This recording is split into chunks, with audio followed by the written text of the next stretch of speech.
makers on the district, state, and national levels. But before we begin, I'd like to take a moment to introduce my co-moderator, Rebecca Mieliwocki. Rebecca is the 2012 National Teacher of the Year and California Teacher of the Year. Having served 20 years in the classroom as a middle school English teacher, Rebecca is currently a teacher on special assignment with Burbank Unified, working on educator induction and professional development. Her teacher leadership activities include contributing to Chalk Talk blog for Ed Week Teacher, working with California State Chief Tom Torkelson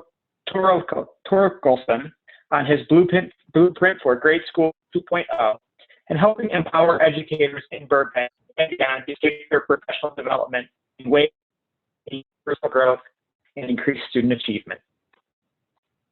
Thank you, Chris. Thanks for that introduction. And if it helps, I can't say Tom Torkelson either, but it's okay because he can't pronounce my name. So we have a good laugh about that. But I am thankful to be here tonight. I think this topic is incredibly important, that as educators, we understand the policy process and how to find our way there so that we can be impactful.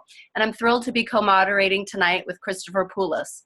Christopher is Connecticut's 2007 Teacher of the Year. He currently teaches at Joel Barlow High School in Reading, Connecticut. Chris is a national board certified teacher teaching all levels of Spanish. He previously served for 2 years in a hybrid role, splitting his time between teaching in his district while working alongside policymakers as a teacher leader in residence at the Connecticut State Department of Education. Chris currently serves as board chair of the National Network of State Teachers of the Year, and is the immediate of the Connecticut Council. In 2014, he was a teacher fellow and previously was a member of the inaugural teacher hosted by the Institute. Thank you, Chris, for all the work they've done and for helping out tonight.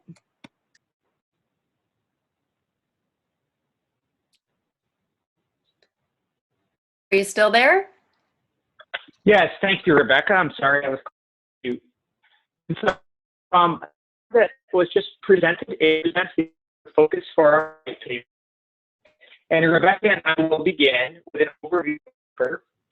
Rebecca, would you like to begin with the discussion on the need for educator national conversation about education? Absolutely. So the white paper presents 7 or 8 key areas for our investigation into how to pull educators into the process of engagement. There are a couple that are so important, I think, to know before we begin our conversation.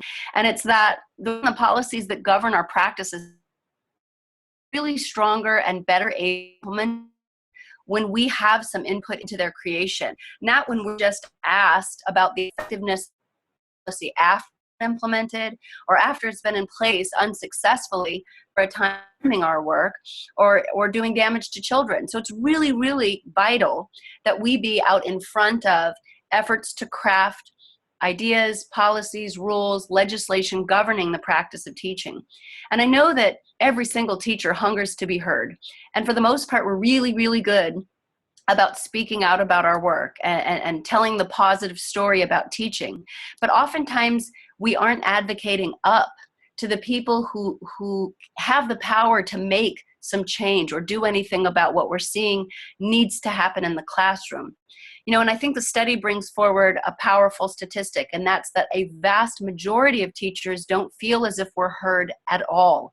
At the local level, with our union, state level, legislators, at the national, federal conversation about education, left to lean on do have clout for us. But oftentimes, you know, we're not satisfied with the messaging.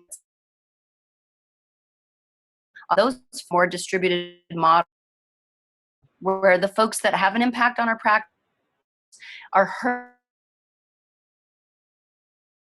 doing at the tables where these policies are discussed and decided on and about how to be implemented. So I'm comfortable with of walking this path, becoming educated themselves so that they can have powerful conversations with the people who change. And secondarily, you know, once you have gotten a level of comfort you have made, in a way, a name for yourself, and you become a teacher who's passionate about this conversation, you begin to see at a national level and an international level how we can be powerful of advocating for kids, for one another, and for the purpose of educating Americans.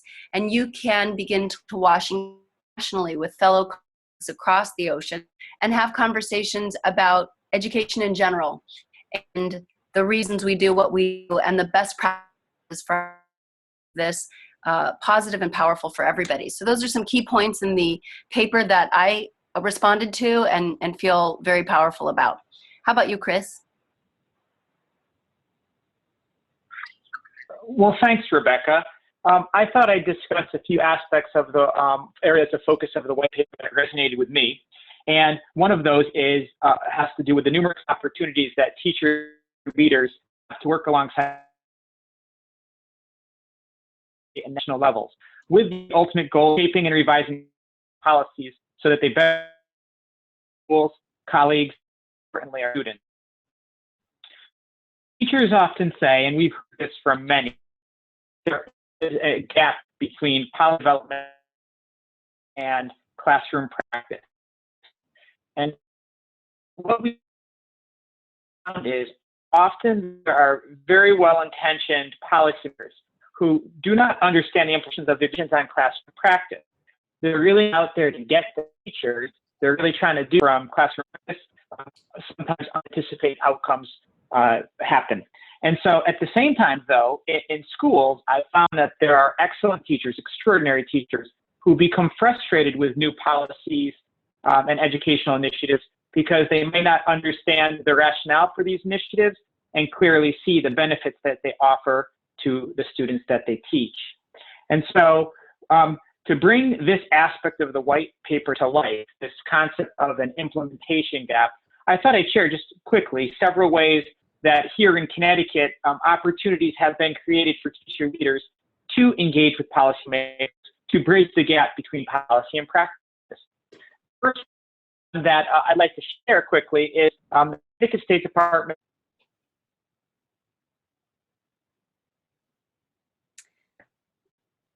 Chris, your audio just dropped out. You want to try? Hello, are you there? We're there, but your audio dropped out a little bit. Okay, sorry about that. I hope you can hear me now. And so as I was saying, each year the Connecticut State Department of Education invites 20 educators from 20 different districts to participate in a series of quarterly meetings with the commissioner, her chief officers, and department staff. And this didn't happen overnight. First, these meetings began, and they were kind of messy without a collaborative agenda. Once the department and the teachers started to work together, however, and agendas were built around current policy issues, but they were reactive. For example, the state was implementing educator evaluation, and teachers were coming who were involved in that process, and they were frustrated. But most recently, these meetings have evolved into proactive discussions, where the State Department of Education will send a policy in draft to the cohort of 20 teachers. They'll ask them to review it and provide feedback before the meeting so that when they meet, they could have thoughtful discussions about great recommendations to improve that policy.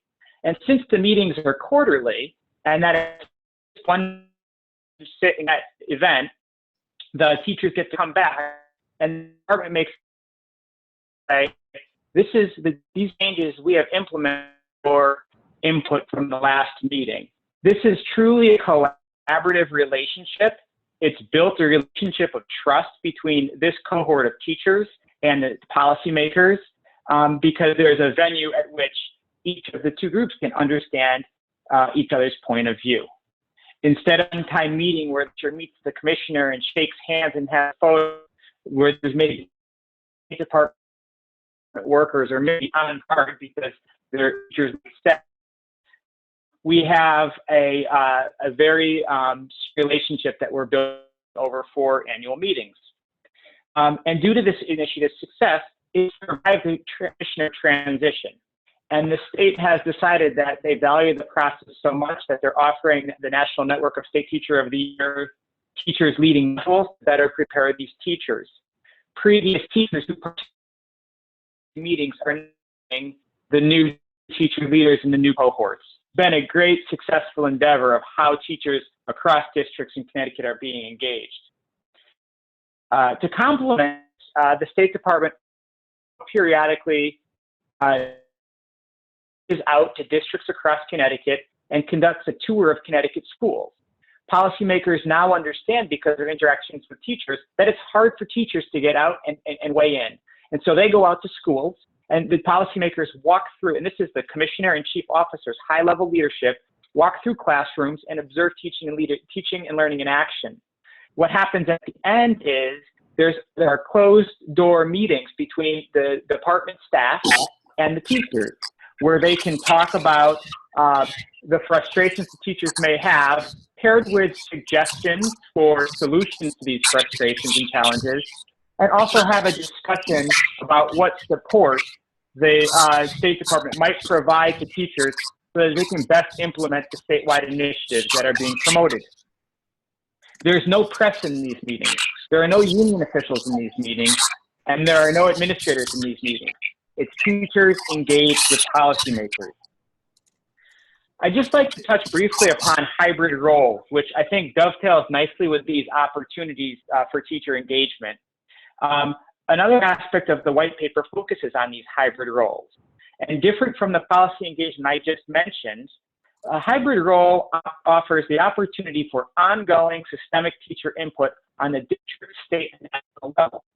In fact, hybrid roles are becoming more and more relevant as we consider how we might make a sustainable shift to teacher leadership that will yield the desirable impacts on teaching and learning, policy development, and ultimately better outcomes for students. I think the easiest place to start when we talk about why there is an increasing interest in hybrid roles is in how teacher leadership is actually being defined.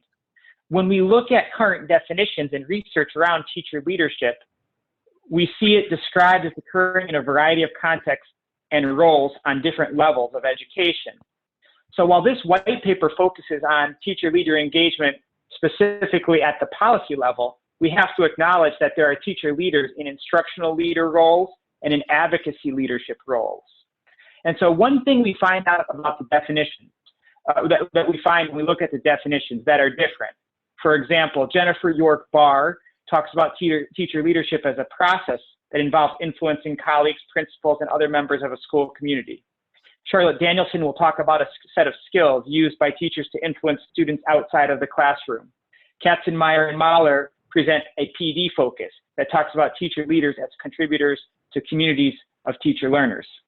But what we find when we look for a common thread that unites these definitions and the research is that teacher leaders are teachers that want to continue to teach while taking on expanded roles that allow them to have impact beyond their classrooms, impact and influence beyond the classroom. And so a hybrid role creates a structure that allows teachers to engage in this fashion. Hybrid roles provide the time they need to work beyond the classroom. And with a hybrid role, we move away from the idea that teacher leadership is an add-on, that you teach all your classes and do teacher leadership as an additional responsibility, but rather time is carved out of your schedule to work in this hybrid role, to add value and have deep impact in your district. Keeping teachers in the classroom part-time allows them to stay close to instruction, to assessment, looking at data and planning, but also helps them to be more informed when they weigh in on the district, state, or national levels as someone who is a representative for current classroom teachers during the implementation of a state initiative. And so these hybrid roles offer a great potential to schools as a vehicle for implementing teacher leadership. There are still some unanswered questions that need to be addressed to bring this concept to scale. For example, we need to define roles for teachers. There's different roles across different states and even in different schools within a district. Roles need to be defined that fit the school system and district. We need to provide training to teacher leaders so they don't just get thrown into a role, but they have the skills and tools to function in that role. And finally, we need to look closely at logistics. We need to look at schedules that will permit hybrid roles to occur, contract language, compensation structures, budget implications, and so forth. Regardless of these challenges, we're finding, though, that there's a consensus amongst researchers and teacher leaders that hybrid roles, when implemented well, offer many benefits to schools and students. Rebecca? Awesome. Chris, I think you have put it so succinctly how important it is that we begin to build this vertical ladder of teachers who want to continue to teach and be impactful with children, but do that work outside of their network and expand that impact and influence in ways that empower the profession. This year for me, when I returned from being the National Teacher of the Year and came back to the classroom, my mind and my heart really wasn't on the kids, not because I didn't think they needed me, but I wasn't worried about them. What I was worried about was my fellow colleagues. And I felt like nobody was doing the work to help build their efficacy. And it was being left to chance. And I didn't like that. And one of the things I love about doing work in teacher leadership is we really follow the mantra, if you build it, they will come. And so I asked for a position outside the classroom as a teacher on special assignment where I could begin to build that network of teacher leaders, teachers who wanted more at their school, more for their kids, more for their community. And I asked if I could begin building action research groups who would engage in inquiry work around teaching and pedagogy and practice and try to drive achievement at our school. And I'm sprinkling into all that work that I'm doing with them for leadership development as well. My school is very small, it's very traditional. There are not rules for teacher leaders that are built in any robust or meaningful way. And I'm just determined myself to build something where there's nothing. I think that's how it starts in small places like Burbank, is somebody decides, if it's not there, then I'm going to create it, by golly. And so I'm really excited to see at the end of this year what this amounts to and how, these 5 to 10 teachers at each school in this city turn around and use that and leverage that knowledge that they have to make their schools better places. And hopefully I can use this as an example and take it on the road and explain to other districts in California how if there is nothing, this is how you begin. And so it's really, really important that you figure out what the leadership structure is at your district, in your state, regionally, where you can plug in. And if there is something that already exists there, find your way and begin to work with like-minded colleagues who are doing that kind of work, or look to other cities or other districts or other regions for how they're doing it and begin to build out and scale up that work yourself. There are others out there that want what you want and will do the work with you. Like Chris said, that's the common thread in all of the research, is that teachers who want to do this kind of work are just passionate about expanding their impact and making an influence in a bigger playing field. I'm excited to see this work happening at the national level with the Teach to Lead organization, the Hope Street Group, the Teacher Fellow Program with the U.S. Department of Ed. It seems like the stars are aligning for those kinds of teachers to get this important work done. And so with all of that said, Chris, why don't we go ahead and transition to our panelist stories and hear the important work that they're doing where they are. Great, Rebecca. We have 3 panelists with us this evening who will speak to policy engagement on the district, state, and national levels. With us, we have Blaise Messinger, who is the 2013 Connecticut Teacher of the Year. Blaise has taught for 17 years and is currently working as a 6th grade science teacher in Cromwell, Connecticut. Additionally, he's also a member of his district's FIRE initiative, which is an action research teacher leader initiative that's occurring within his district. He serves as a member of the Professional Development and Evaluation Committee. He's a teacher member, which is the committee in his district responsible for making decisions around evaluation procedures and professional development. And finally, Blaise has helped create and serves on a teacher advisory committee in his district, where all district teachers of the year meet quarterly with their superintendent. To speak about engagement on the state level, we have Jeanne DelColle, the 2012 New Jersey Teacher of the Year. She previously social studies teacher and currently serves as Instructional Development and Strategic Partnerships Director for Stockton University. Our third panelist is my good friend Maddie Fennell, the 2007 Nebraska Teacher of the Year. Maddie has taught for many years in Omaha, Nebraska, and is currently on loan from her district to the United States Department of Education as a teacher leader in residence, where she works with policymakers on the national level. Rebecca? All right. Blaise, thank you so much for taking the time to be with us this evening. Let's start tonight by having you share a little bit of your background with us and talk to us about your efforts to engage in policy discussions at the district level. Sure. Glad to be here. Teaching is a second career for me. I used to be an actor, which I like to say is pretty much the same job as teaching, just a much tougher crowd. I've been teaching now for 17 years. I taught for 6 years in Los Angeles and then moved to Connecticut. And to go back to something you said earlier, Rebecca, I was one of those teachers who sort of was frustrated. I would stay in my room, I would shut my door, and I would kind of keep all my good ideas to myself. But through this exposure to teacher leaders that I've gotten over the past several years, I've realized that that isn't going to do it anymore if we really want to change this. We can't just sit around the copy machine and complain. So I've been able, I like to say it's like when Dorothy lands in Oz and the world changes from black and white to color. And once you see everything that's out there and that people are doing around the country and in districts even right next door, bringing that message back to your own district is kind of where I've tried to focus my energy. You talked about the ladder, the bridge that goes up from the district to the state to the national level. Well, that bridge travels both ways. And I've been able, in my positions and in my interactions with the State Department of Education that Chris was talking about earlier in Connecticut, I've been able to bring some of that back across the bridge back to my own district. And that's where I've been trying to make the impact there. And I've been fortunate enough that I have a superintendent that's been working with us to further create that. And as Chris mentioned, she created this year something called Fire Academy, where several teacher leaders meet on a regular basis and basically pursue passionate projects that will change the way that we do education business in Cromwell. We receive a stipend, we receive time out of the classroom in order to pursue these.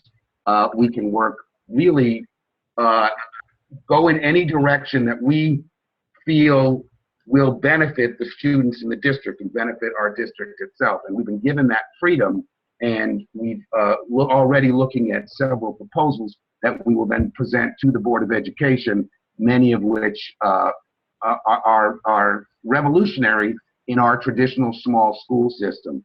I was also invited to participate in the committee at the state level to the creation and implementation of professional development standards. I was able to bring that information back, and am now serving on the professional development committee in my district, where we're looking at rethinking professional development to be completely teacher-centered and teacher-led, where they can pursue the areas that they wish to pursue, as opposed to that one-size-fits-all professional development that we've all sat through endlessly. We created the Teachers Advisory Council, where the teachers of the year in every school in our district have a 2-year term where they will now meet on a regular basis with our superintendent to influence policy and talk about policy, not just in a reactive way where they say, here's what we're going to do, what do you think?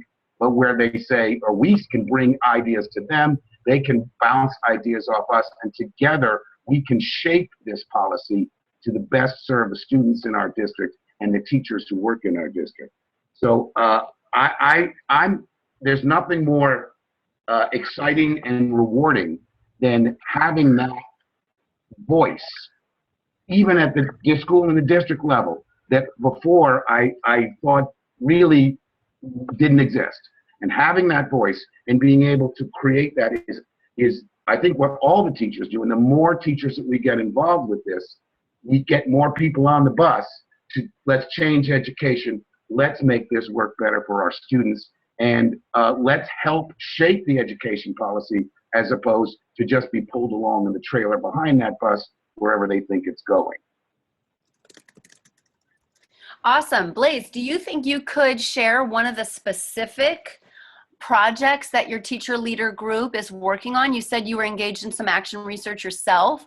What's one of the specific projects you're working on right now? We're working on a way to make sort of a school within a school where we would, because we're very much, you know, you got your 45 minutes, your bell rings, now you switch from science to social studies, then you switch from social studies to math.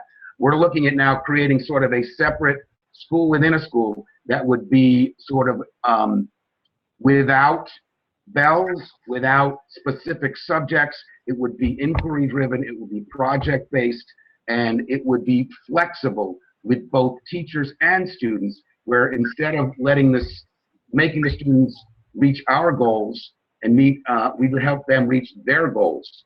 And so we're looking at basically a way to just completely restructure school, which hasn't changed, you know, since I was in school back when dinosaurs roamed the earth.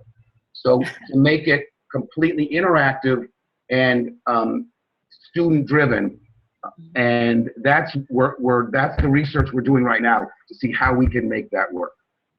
So my experience is that most administrative teams are fairly risk averse and a bit fearful about creativity. What challenges are you encountering as you try to bring forth this idea and make it a win for everybody and a success? What challenges are you bumping up against, and do you think you'll overcome them? Yeah, the challenges are, as you said, it is administrative in that different administrators at the school, at the district level, are at a different level of comfort with the changes that we're thinking about. And change is hard, change is scary, and they have a lot more to answer to than they have a board of education, they have parents, and they're thinking, how are we going to frame this as a necessary and positive change? So, and they're at different levels of comfort with that position. I do think with strong leadership and also the swelling of support from the staff themselves, as opposed to sitting back and waiting to see what they decide, the more people we can get on board, the more we can impress upon the community and the administration how passionate we are about this and how we feel it's better for the kids. I think that will help. So the more teachers that step up to the plate and speak their minds, the better to make these kind of changes. Awesome. One final question before we move on to Jeannie. If you had to create a toolbox of 3 skills teacher leaders need in order to be successful doing the kind of work you're doing, what would those 3 skills be? The first was you have to be able to foster the relationships. I think it's just like teaching. Teaching is a relationship-based profession. That's the connection between me and the kids is crucial to their learning. Well, the relationship between the teacher leaders and the policymakers has to be nurtured, has to be tended carefully and grown, and so that there is a mutual trust there. So I would say that's one. Another would be patience, which I perhaps maybe not always had when I first started this journey. Patience in that these things do take time, but you need to lay the foundation, build the relationships, build the trust, and that can completely go on. And the third toolbox would be probably an inexhaustible source of energy, because it's so powerful and so rewarding. But it is the best kind of exhausted you can be, because you know that you're actually putting everything out there and making changes for the kids of our nation. Blaise, thank you so much. What a wonderful vantage point into the kinds of interesting challenges you're tackling there in Connecticut. I'm very excited about the school that you're attempting to build, and we'll look forward to hearing about how that's going. Keep up the great work, Blaise. Thank you. All right, Chris. Well, hello to New Jersey Teacher of the Year, Jeanne DelColle, now working as the Instructional Development and Strategic Partnerships Director for Stockton University School of Education. Jeannie, tell us a little bit about yourself. Hi, how are you? I'm fine. Perfect. Thanks for being with us tonight. I was hoping that you might be able to tell us a little bit about yourself as a teacher leader, focusing specifically on the teacher panels that you initiated and organized after your year of recognition. What impact did they have on policy development? So I'm a 17-year high school history teacher who was very happy in my classroom doing my thing, being a hermit, minding my own business, and really focusing on what was going on with the kids until I wasn't anymore. So I think winning this award really forced me to take a look at the world around me, which I hadn't done before. It was sort of like coming out of the cave and discovering that everything I thought was reality was just the shadows on the wall. And I realized at that point in time that the award was not about me. It was about what I could do in order to help the 110,000 teachers in the state of New Jersey. And one of the things that I recognized very, very early in my working with the New Jersey Department of Education is that we worked in very independent silos, and no one really spoke to each other. There was a lack of communication. And for the most part, teachers in the classroom had no idea what went on in Trenton, and the people in Trenton had no idea what was going on in everyday classrooms. So I decided to volunteer my services as a translator, if you will.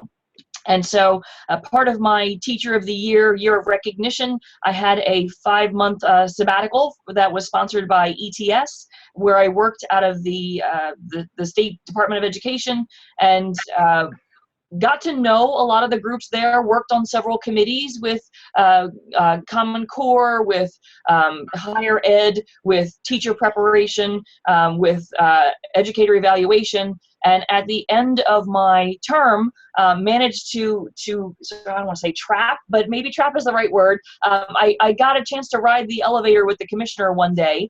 We both got in on the ground floor. It was just us. The elevator door closed. And 30 seconds later, when the doors opened and I had sucked all the oxygen out of the room, I explained that we needed to do something because we weren't doing enough to communicate to our teachers. And so he asked me to stay on for an additional year as an educator in residence.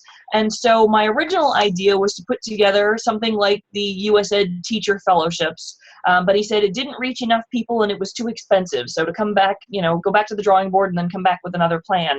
So I approached again with the New Jersey Teacher Advisory Panel, which would engage 90 educators around the state. We have 21 counties, so the idea was that I wanted representation from every county in the state. I wanted every level of education, and we ended up with 90 participants who were chosen before teacher leadership. They had an application with essays that they needed to fill in. They were all double scored. And they were selected based on their diversity as well as their leadership strengths. So we had people from 4 to 34 years of experience. We had 15 certification areas that were covered by the group that we were with. And every county in the state was actually represented by more than one person. So this was really the first time that there was a true cross-section of educators all in one place. Now, granted, they wanted to be there, so that kind of biased the pool a little bit. But I also realized that pulling 90 educators together was not an easy task. Everyone has very busy schedules. And so in order to work with them, we actually broke it into three regional meetings, a north, a central, and a south. New Jersey is not necessarily a big state, but we do have an awful lot of traffic. And so it is difficult for anyone to get anywhere after school because of that. And so we arranged the meetings and went through the state universities, and university in the north, William Patterson worked with us, and then Stockton here in the south, and then in the central region we held them at the Department of Education. And so the commissioner agreed to let me convene these groups, and every month I brought in someone from a different area of policy within the department. So we had teacher prep, special education, educator evaluation, and every month they came in to talk to all three groups. I sent out a survey ahead of time to collect data on what they knew about the topic going into it. I sent out another survey at the end to collect data about what they learned and who they spoke to at the end, so we had some valuable information that I could give back to the people in the Department of Education. It went on for the duration of the time that I was there. was very successful. The people in the Department of Ed, word started to spread and more of them wanted to work with us. So we started with Common Core. Next, we went through evaluation, both very controversial topics at the time. But there were a set of ground rules that I established with the teachers in the group. And I think because I was a teacher myself, I had a bit more street cred than someone from the Department of Ed would have. So our ground rules were, number one, know both sides of the story. So you may have heard from the media one way of looking at things, but find out exactly what both sides of the argument are. Secondly, also find out who is responsible. Is this a local decision that you are blaming the state for? Is this a federal decision that we're blaming the state for? So make sure that you know exactly who's in charge of whatever it is that's going wrong. Number two, and probably the most important, don't complain, discuss. So the idea was not to have a session that was going to be completely counterproductive. And I told them on the first day that if that was their intent, that I would find someone to replace them if they didn't think they could do anything but complain. Think about solutions beyond your classroom. We all like to insert ourselves with our personal anecdotes into the story to try and help people solve the problem, but it doesn't necessarily help when you're looking for statewide solutions. And then lastly, to build consensus. So the idea is, we were working together. And so in order to make sure that we were able to talk to each other, the idea was to, I said to them, what goes on in Vegas stays in Vegas. We don't need information leaking out to people who may blow it out of proportion or spin it in a direction that it doesn't need to go, because any bad bit of press and the organization will be shut down. And so the educators agreed. They showed up every month. And they weren't being compensated for it other than the snacks that we were providing for them. And they were fabulous. And you can watch their teacher leadership blossom between the first month and even the third month. They discovered that they knew more than their administrators, and they were able to offer some helpful solutions. And it became a catalyst to get them more involved. So at the end of my year there, they decided that they all emailed the commissioner to say thank you and how important the program was and how awful it would be if it was disbanded, even though I was not going to be there any longer. And so they agreed to continue the program, which I think is fantastic. And a lot of the teachers that are on that panel were recommended to be on other task forces and committees because they had established a good working rapport with other people in the department. And I think most importantly is that they were able to go home and start some panels in their own districts. So I know of two in particular, one in the South and one in the North. One came back to their district and actually started a district-wide advisory panel for their own district, and another started a school-wide one. And so I was able to step in and talk to administration and help them set the ground rules for that and get them moving forward and help them plan on what they needed to do in order to present this to their administrators and make it fly. So it was an illuminating experience for me. It was earth-changing, I think, for many of them. Wow, Jeannie, that's such an impressive initiative that you just described. I have one follow-up question for you. How does your current experience, or how does your experience with the teacher advisory panel inform your current work at the higher education level as you continue to advocate to affect policy change in public education?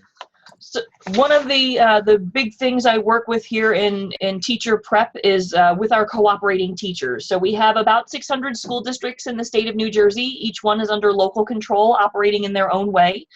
We in teacher prep also operate in silos, unfortunately. We like to focus specifically on our student teacher, our product, but I am pushing and pushing to help them realize that our student teachers are only going to be as good as the cooperating teachers that they work with.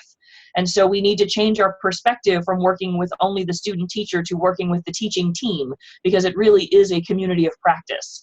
And so in all of the decisions that we make now, I am always advocating for, do we have educators who are actually involved in this decision?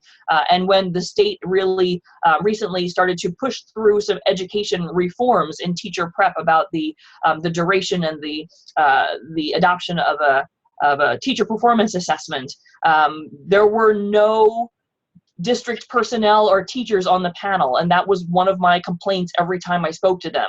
We're making all of these decisions about these students who are going to go into schools, but you're not asking any of the schools or the cooperating teachers what they actually think about this and how they, if they have the capacity to even handle these changes, being that teachers are so overburdened right now with regulation and compliance, and they have a lack of time for most things.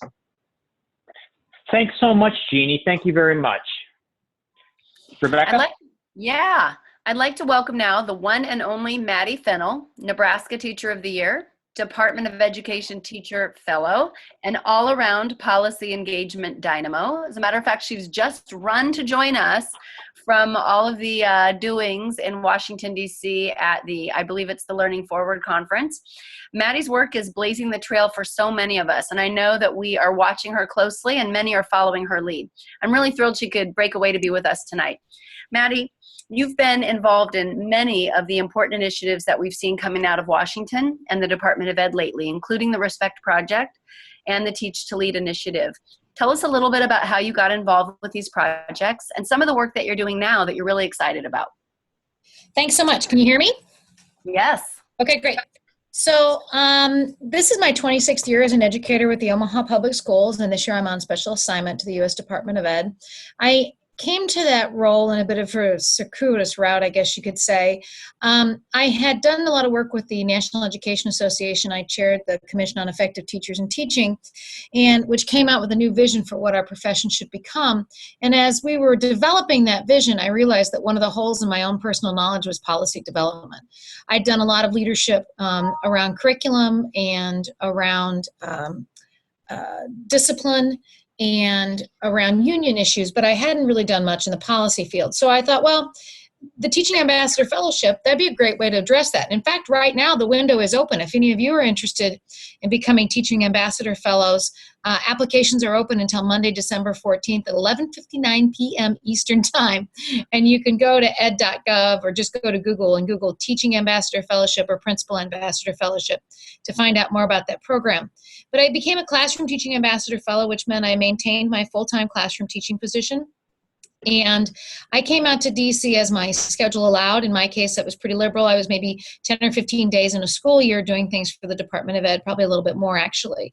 And towards the end of that time as a Classroom Teaching Ambassador Fellow, the secretary and the late Ron Thorpe for the National Board for Professional Teaching Standards announced in March of 2014, Teach to Lead, which is a program that is all about keeping great teachers in the classroom while also allowing them to lead. And I became very interested in that program. I thought it really showed potential for changing our profession into more of a true profession where teachers are upheld and as an important professional, truly a professional. It was kind of off the work of respect, and actually a lot of what was in respect had been in the commission report. The secretary had met with us several times, and it's kind of interesting. He called me. It was one of those surreal moments when you're sitting at home in your pajamas and you get a call from the Secretary of Education. He says, "Hey, Maddie, do you have a minute?" And I can't say, "Well, no, I'm currently eating brownies and ice cream." Of course, I have plenty of time for the secretary. But he did based a lot of the work of respect off of the commission report because he does hold teachers in very high regard. Anyway, I digress. So fast forward, I now think Teach to Lead is pretty cool. So I sent another letter to the secretary. I'd read Sheryl Sandberg's book, Lean In. And so I leaned in and sent a note to the secretary and said, I think you should allow me to do this. Kind of like Jeannie trapped somebody on an elevator. I sent the secretary a top 10 list of why he should let me stick around. And he called me laughing and agreed. And I became the teacher lead on Teach to Lead because the department really believes in modeling. And so they handed all of Teach to Lead over to a team of teachers and said, go forth and make this work. And since that time, 2 lines in a speech have developed into an initiative that is really building a movement in teacher leadership. We now have, as of today, 106 supporting organizations signed on. We have sponsored 5 teacher leadership summits across the country, and we now have over 800 teachers working on their own leadership projects. We've held a state summit. We've got states doing better to support teacher leadership. And just Monday, we held a summit for all of our supporting organizations to help us guide where we're going to go and how can we get bigger and better in 2016.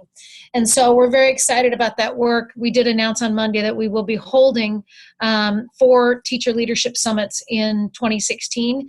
We'll kicking off with Baltimore and Valentine's Day weekend because we all love teacher leadership. So we have to have a teacher leadership conference Valentine's Day weekend. And that actual, the idea submission for that is now open, and I'll talk about that in a minute. And we also are going to hold summits in Minneapolis, New Orleans, and Long Beach in the coming year, dates yet to be decided. All the information on Teach to Lead can be found on our website, teachtolead.org. Really, there are 2 pillars to what Teach to Lead is. One is on our website, and we're setting up a virtual community within that website on Ed Connector as a way to pull teachers and organizations together who want to work on things so that we can do lots of cross-learning. And then the other piece are these in-person summits. And a summit is where you come with an idea, a teacher comes with an idea, and they then take those ideas and transform them into fully formed action plans based upon a logic model. So to go to a summit, you have to come by invitation, and to be invited, you turn your idea into our website.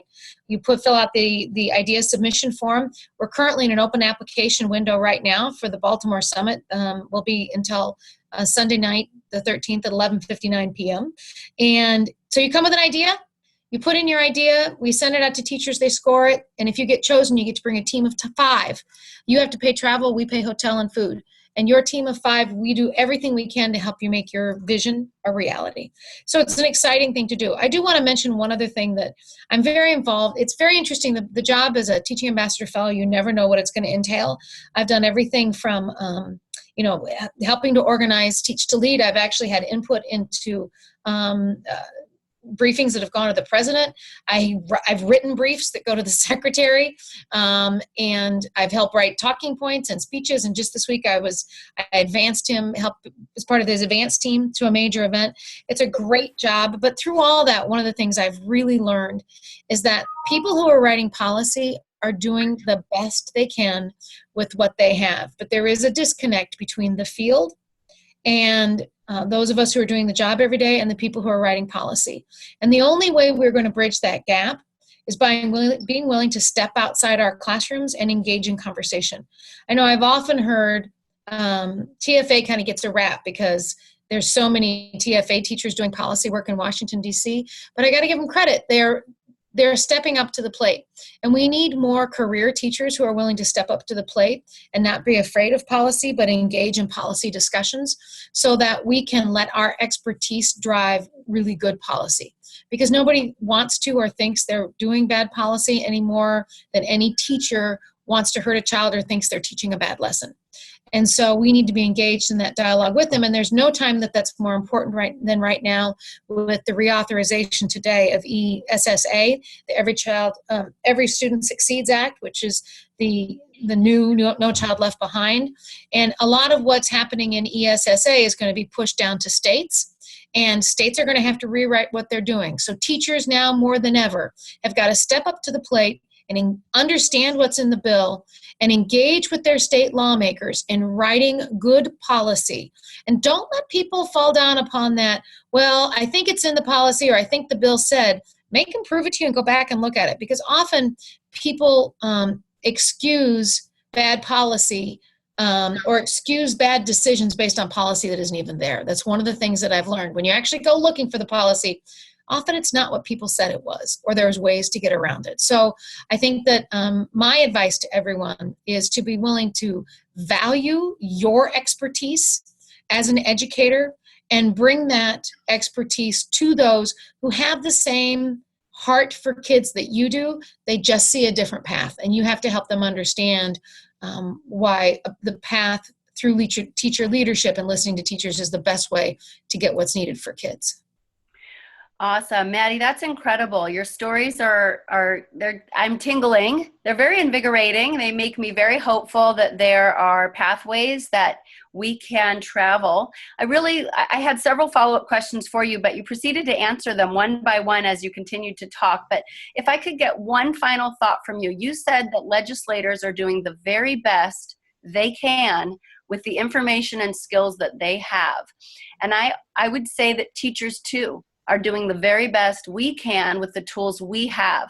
What is the one tool that teacher leaders can employ with legislators that will turn the table? What's the one thing we have? Teachers have an ability to translate what they see into what should be done. And I think they need to, there's power in telling a story, but there's also power in identifying what the other person's problem is and then showing them how weaving together your story with their problem and your solution, if that makes sense. It's like a braid that you're going to make. They've got a problem.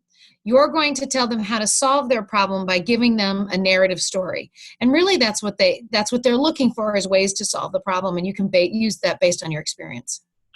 That is perfect. That aligns so carefully with the white paper and what it tells us to be ready to do, which is to bring that policy that's up there in the air down to the ground, to room 203 or 307, and show what it looks like in practice and how problematic that could be sometimes, and how you can work together to make something better happen. And so I appreciate your input. I appreciate the work that you're doing, and I really, really thank you for being with us tonight. So at this point, Chris and I are going to go ahead and wrap things up. Chris, are you still there? Sure am. And I'd like to just start my wrap up by thanking our panelists for sharing their insights this evening. You know, there's a Chinese quote that I often share that I feel sums up the policy engagement experiences of all three of our panelists this evening. And it simply states, tell me and I'll forget, show me and I'll remember, involve me and I'll understand. And as I listen to each of the panelists speak, I realize that the impact each of them has been able to make by being their impact is being made because they are deeply engaged in policy work. And through the understanding that they gained in their roles, it's clear that our panelists have been able to become the bridge that we talked about tonight between policy development and on-the-ground implementation. Rebecca, do you have some final thoughts? I agree. I think if anybody's out there doing the work already, you kind of know, but are encouraged by the community of support that you have, the work that Jeannie and Blaise and Maddie and Chris and I and Catherine and everybody listening tonight is doing. You know what to do and where to go for support. But if you're new at this and you're unsure and you're one of those teachers standing in a classroom at the end of the day saying, is this it? I want more. There can be more. There has to be more. I think we need to do something different. What you need to do for your next steps are make sure you're informed. Inform yourself about the policies and the issues and the rules and the regulations that are impacting you. Know every side to the story. And then establish a link. Link yourselves to those policymakers and offer your services. So establish a line of communication and say, hey, come watch me teach. Come to my classroom. Come to my school. Can I come to Sacramento? Can I come to Washington? Can I come to Lincoln, Nebraska and see what you do in your office? And work together. Like Maddie said, craft a story that braids and knits together their issue that they are passionate about solving with your reality. And make sure they know that you both want the same thing, which is empowered educators and incredible achievement for America's school children. If you can do those things, you're going to be well on your way. Absolutely, Rebecca. And as we conclude, I just want to reiterate that NSTOY is a resource and your partner to help you activate your teacher leadership. So on the screen, we have some information for you. At first, I'd like to let you know, as Sean mentioned earlier, that this video, the view of this webinar will be made available at nstoy.org and on YouTube at some point tomorrow. As we wait for that webinar link to be posted, I'd encourage you to follow NSTOY on Facebook and Twitter. If you see on the left side of the screen right now, there's an advertisement for our upcoming national level conference in Chicago this summer from July 11th to the 14th. There'll be many presentations on teacher leadership that will be useful not just for teachers and teacher leaders, but for administrators, district level supervisors, and state education association officials and staff. And finally, I'd like to mention that NSTA offers a series of teachers leading modules designed to help create professional development for the training of teacher leaders and the development of systems of educator engagement in schools and districts. Our contact information is posted as the final slide. If you'd like to follow up with either Rebecca or myself or any three of our moderators, we'd encourage you to contact us. Thank you so much for joining us tonight, and have a great evening. Thank you, everybody. All right, thank you, everyone. And on behalf of NSTOY, I'd like to thank the moderators and the panel once again for doing this. And this will be up on YouTube later on tomorrow. And we thank you for all of your participation. Thank you.